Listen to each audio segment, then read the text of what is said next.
जय श्री कृष्ण आप सभी को। कैसे हैं आप।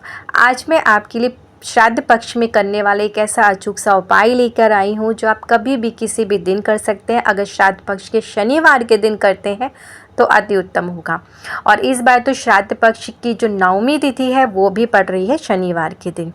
तो देखिए, शनिवार के दिन वैसे भी आपको ये उपाय करने चाहिए, इसलिए कि अगर कुंडली में ना शनि दोष हो, 7.5 ढैया चल रहे हो, राहु केतु की कुदृष्टि हो, उनकी वजह से आप बहुत ज़्यादा परेशान हो, या राहु केतु की दशा चल रही है, महादशा चल रही है, अंतरदशा चल रही है, तो जीवन में समस्याएं कई प्रकार की आ सकती हैं। देखिए, आपके हर कामों में डिले हो सकता है, काम आपके बनते बनते बिगड़ भी सकते हैं, समस्याएं खड़ी हो सकती हैं। आपने बहुत मेहनत करी मगर रिज़ल्ट आपको अच्छे नहीं मिल पा रहे हैं। धन आवक रुक जाती है। आपने सोचा था कि वहाँ से पैसा आपको मिल जाएगा, मगर एंड टाइम पे आपको वहाँ से भी पैसा नहीं मिला। और ये जो समस्याएं जब बन जाती हैं तो घर गृहस्थी चलाना, घर का खर्चा चलाने में आपको इन सब परेशानियों का सामना करना पड़ता है। फिर आप इधर उधर से कर्ज़ा लेते हैं और वो फिर कर्ज़ बनता चला जाता है। तो जब समस्याएं कई तरह की हैं, या घर के मांगलिक कार्य रुके हैं, घर में कलह चल रहा है, कलेश बहुत ज़्यादा है, और नहीं जब कुछ समझ में आए, तो वैसे भी जो ये जीव जंतु होते हैं, इनको अगर आप रोटी खिलाते हैं या कोई चीज़ें खिला देते तो आपके जीवन के कष्ट दूर होते हैं। ये जो आपके जीवन के कष्ट है वो अपने ऊपर ले लेते हैं। तो हमेशा ही हमारे ज्योतिष शास्त्र के अनुसार या हमारे हिंदू शास्त्र के अनुसार सबसे पहले जो घर में रोटी बने वो गौ माता को खिलाएं, और दूसरी जो आखिरी रोटी होती है वो कुत्ते को खिलाई जाती है। इस तरह से अगर आप ये नियम हमेशा अपनी ज़िंदगी में रखते हैं तो आपके घर में हमेशा खुशहाली बनी रहती। कष्ट आकर भी चले जाते हैं, आपको पता नहीं चलता। कहते ना, कोई बीमार है, दवाई भी हो रही है, इलाज भी चल रहा है, फिर भी उसकी बीमारी का पता नहीं चल पा रहा है। ये सब कारण यही है, जब परेशानियां हो, पितृदोष हो घर में, समझ में नहीं आती, उलझने ज़िंदगी में बहुत सारी हैं।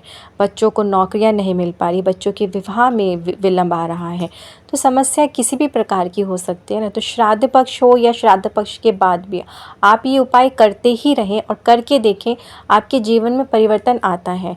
आपके जीवन में कष्ट आते हैं और यूँ चले जाते हैं, आपको पता भी नहीं चलता।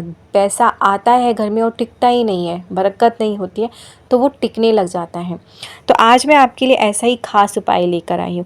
जैसे कि मैंने आपको पहले बताया कि जीव जंतुओं को कुछ ना कुछ ज़रूर खिलाना चाहिए, तो मैं बात कर रही हूँ यहाँ पे कुत्ते की। देखिए, शनिवार के दिन अगर आपको काला कुत्ता मिल जाए तो आप कर लीजिए छोटा सा उपाय। देखिए, शनि दशा चल रही है, चाहे राहु केतु की दशा है या महादशा, जो भी है, आपके जीवन में किसी भी प्रकार की समस्या चल रही है, तो आप क्या करें कि रोटी ले लीजिए। अब आपके घर में रोटी, आखिरी रोटी तो आपने प्रतिदिन खिलानी है। देखिए, पहली रोटी गाय को खिलाएं और आखिरी रोटी जो होती है वो आप कुत्ते को खिलाएं। मगर जो खास दिन होता है, उस दिन खास दिन अगर ये आप उपाय करते हैं तो उसका फल अलग ही होता है। तो शनिवार के दिन आप आटा गूंद लीजिए, रोटी, और ये उपाय आप किसी भी समय कर सकते हैं। सिर्फ आपको ये देखना है कि आपके घर के आसपास जो भी वो काले रंग का कुत्ता है तो ठीक है, अगर नहीं मिलता है तो आप फिर किसी भी कुत्ते को खिला दीजिए। आप ये दुविधा ना रखिए मन में कि भाई काला कुत्ता नहीं मिला, तो जो भी कुत्ता आपको मिल जाए फिर आप उसी को खिला देना, मगर काला कुत्ता मिलेगा तो सर्वोत्तम रहेगा। तो आपने लेना है आटा लेके आप उसमें रोटी बना लीजिए। रोटी बनाएंगे जब आप, तो क्या करेंगे, आपकी जो रोटी बन जाए उसे ठंडी कर लीजिए। ठंडी करने के बाद आपकी जो तर्जनी उंगली होती है, देखिए जी, इस उंगली को अशुभ माना जाता है, कोई तिलक नहीं लगाया जाता इससे, मगर जब पितरों के लिए कोई कार्य किया जाता है तो इसी ही उंगली का इस्तेमाल किया जाता है। तो तर्जनी उंगली से आप उस रोटी पे ऊपर सरसों का तेल लगा दें। तर्जनी उंगली से लगाने के बाद आपने इस पर थोड़ा सा काला तिल हल्का सा से छिड़कना है। आप 11 दाने ले लीजिए और उसी को रख दीजिए एक जगह। और रखने के बाद आपको चाहिए पनीर। देखिए, पनीर आप 10 रुपये का भी ले सकते हैं। थोड़ा सा आप पनीर के छोटे छोटे टुकड़े इस पे करके रख दीजिए, और रखने के बाद अब बड़े ही प्यार और स्नेह के साथ खुश मन से चले जाइए। आपके आसपास जो भी आपने देख रखा है कि भी काला कुत्ता है और वो इस समय पे होता है, तो आप उस समय पे ही जाके उसे ये खिला दीजिए। देखिए, आपके सामने खाता है तो बहुत अच्छा है। देखिए, आप अपने सामने खिला के उसे प्यार से स्नेह के साथ आएंगे तो आपके जीवन की कष्ट और परेशानी जैसे जैसे ही दूर होगी, जैसे वो खाता रहेगा। और जब आप खिलाएं तो आप शिव पुराण के अनुसार ये भी चीज़ बोल दें, आपने बोलना क्या है कि कुत्ते को रोटी खिलाते समय बोलना है कि यमराज के मार्ग का अनुसरण करने वाले जो श्याम और शबल नाम के 2 कुत्ते हैं, मैं उनके लिए अन्न का भाग देता हूँ। समझ लीजिए फिर से आप, शिव पुराण के अनुसार देखिए, यमराज के मार्ग में 2 कुत्ते होते हैं जो उनका अनुसरण करते हैं, वो श्याम और शबल नाम के 2 कुत्ते होते हैं। तो आपने इसी तरीके का बोलते हुए कि मैं उनको अन्न का भाग देता हूँ, और इस तरह से आप उन्हें अन्न खिला दीजिए। श्राद्ध पक्ष में करेंगे तो आपके पितर अति प्रसन्न होंगे, आपकी कुंडली का राहु केतु दोष दूर होगा, काल सर्प दोष दूर होगा, शनि दोष दूर होगा, 7.5 ढैया में राहत मिलेगी। इस तरह से आप शनिवार ये छोटा सा उपाय करते रहिए, आपके पितृ भी प्रसन्न और आपकी कुंडली के जो भी दोष है वो भी धीरे धीरे दूर होने लगेंगे।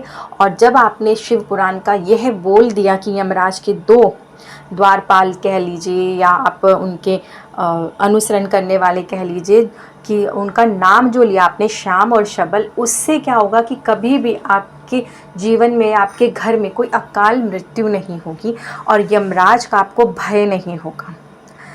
तो इस तरह से यह जो अचूक सा उपाय अगर आप करते हैं हर शनिवार के दिन, तो जीवन के समस्त कष्ट दूर होते हैं। और इस तरह से जीव जंतुओं को खिलाना भी अति उत्तम होता है।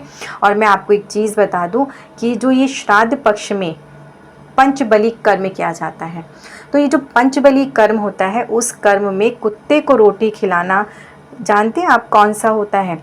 देखिए, जो हम गाय को खिलाते हैं वो गो बलि होता है, और कुत्ते को जो खिलाते हैं हम श्रान बलि होता है।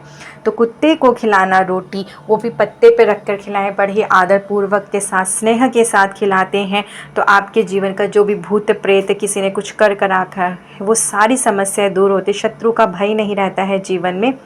तो इस तरह से आप कुत्ते को ये रोटी खिलाएं श्राद्ध पक्ष में, और श्राद्ध पक्ष के बाद भी हर शनिवार को ये छोटा सा उपाय करते रहिए। वीडियो अच्छी लगे तो प्लीज़ ज़्यादा से ज़्यादा शेयर करें कि सभी का भला हो सके। छोटा सा उपाय है, गली में घूमने वाले अगर कुत्तों को आप खिलाते हो तो इससे आपको पुण्य की भी प्राप्ति होती है। और हाँ, कमेंट्स बॉक्स में फीडबैक भी ज़रूर देना, और सब्सक्राइब भी कर लेना बेल के बटन के साथ में, जिससे कि मेरे चैनल की सारी नोटिफिकेशन आप तक अवश्य पहुँचे। अब मुझे आज्ञा दीजिए, फिर आऊँगी एक नई अद्भुत अनोखी उपाय के साथ में, कुछ ज्योतिष उपाय के साथ में। और जय श्री कृष्ण आप सभी को।